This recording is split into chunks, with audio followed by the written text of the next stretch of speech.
Hei alle sammen, i denne videoen så skal vi snakke litt om norsk gruvedrift. Vi skal snakke om gruvedrift her i Eidsvoll. Så nå skal jeg vise dere litt fra en gruve som ligger her i Eidsvoll, i Feiring. Her ble det utvunnet jern. Så nå skal vi gå inn her, så skal jeg vise dere litt. Så nå går vi innover mot inngangen av gruva. Her hører dere at det er et ekko. Ekko, det er den lyden. Ekko! Vi kommer tilbake, lyden kommer tilbake. Og så vil jeg bare snakke kort om dette her. Så dette er is som går nedover. Så den på en måte fryser mens den går nedover. Så her drypper det, og så fryser det, og så går det nedover. Så dette på norsk heter istapper.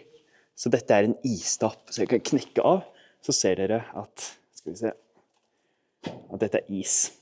Ok.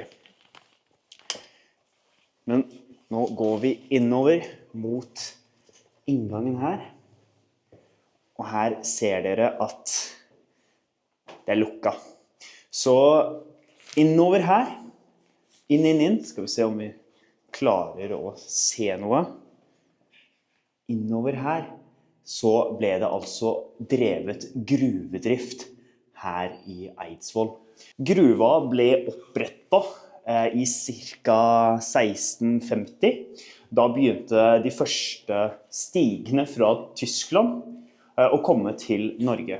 Og det var, siden det ikke var nok ekspertise på gruvedrift her i Norge, så da måtte man hente ekspertise fra Tyskland for å lage denne her gruva. Så her ser dere gruva. Ganske kult. Ok. Så her ble det altså utvunnet jern, altså de tok ut jern. Skal vi se, nå er det litt lyst her. Så, de tok ut jern fra denne her gruva. Og i 1650 så var Norge en del av Danmark. Altså, Norge var en del av Danmark. Norge var i en union med Danmark. Så egentlig så var det kongen av Danmark som bestemte at denne her gruva skulle opprettes i Norge. Og det var basert på en merkantilistisk handelspolitikk. Det skal jeg forklare dere hva betyr. Så merkantilistisk, det var veldig populært 1600-1700-tallet i Europa, blant europeiske land. Og det baserer seg på at et land skal prøve å ha så mange ressurser som mulig i sitt eget land, eller sitt eget imperie. Så europeiske makter prøvde å få seg kolonier rundt omkring i verden, slik at de kunne utvinne de ressursene som de trengte, uten å handle med andre land. Tankegangen var at hvis du handler med et annet land, så sender du penger til et annet land som de kan bruke til å gjøre seg sterkere. Mens du taper penger, du taper gull eller sølv som du sender ut av landet, og landet blir fattigere når det kjøper en annen vare fra et annet land.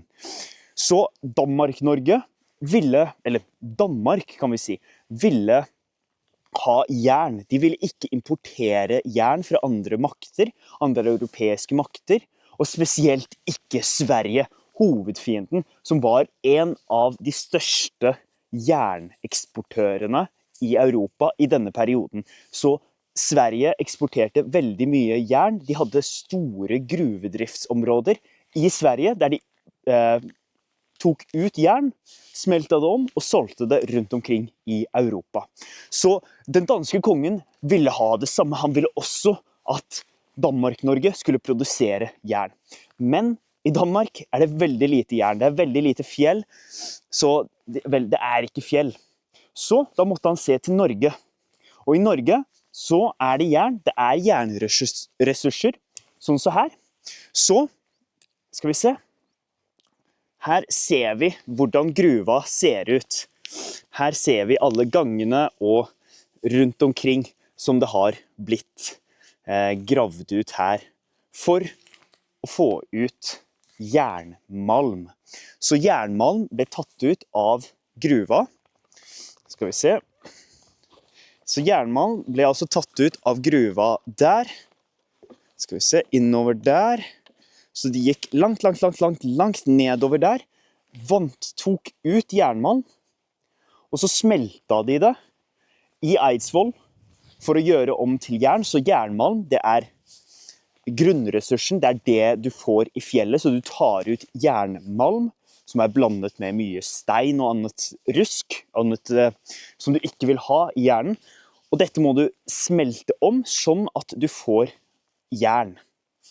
Og så kan du bruke dette til å lage stål, som kan brukes til å lage forskjellige verktøy, redskaper, våpen og så videre. Så det var litt om denne her gruva, som heter Sankt Pauls gruve. Et spennende stykke norsk gruvehistorie. Så den ble altså opprettet i 1650, og fortsatte å utvinne jern cirka til begynnelsen av 1800-tallet.